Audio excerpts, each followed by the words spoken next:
Pemkot Ambon kembali adakan vaksin massal penyuntikan tahap 2.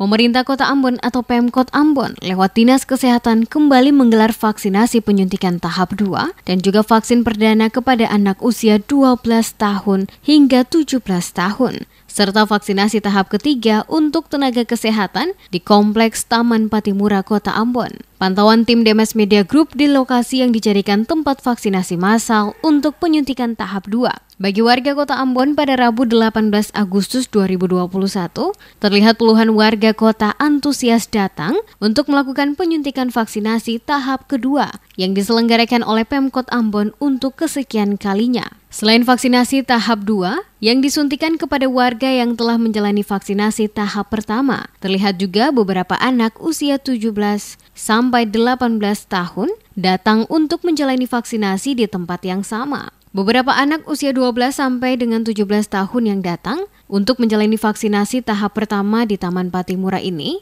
ada yang divaksin, ada juga yang ditolak petugas kesehatan. Hal ini karena sebagian dari mereka tidak mengantongi izin orang tua yang menjadi salah satu persyaratan mereka untuk divaksin. Selain anak usia 12 sampai 17 tahun, vaksinasi massal yang digelar Pemkot Ambon ini juga dibuka untuk penyuntikan vaksin tahap ketiga kepada para tenaga kesehatan Kota Ambon. Kembali digelarnya vaksinasi penyuntikan tahap 2 untuk warga kota dan anak usia 12 sampai dengan 17 tahun, serta tenaga kesehatan yang menggunakan vaksin Moderna akan dilakukan oleh Dinas Kesehatan Kota Ambon di lokasi Taman Patimura selama beberapa hari ke depannya.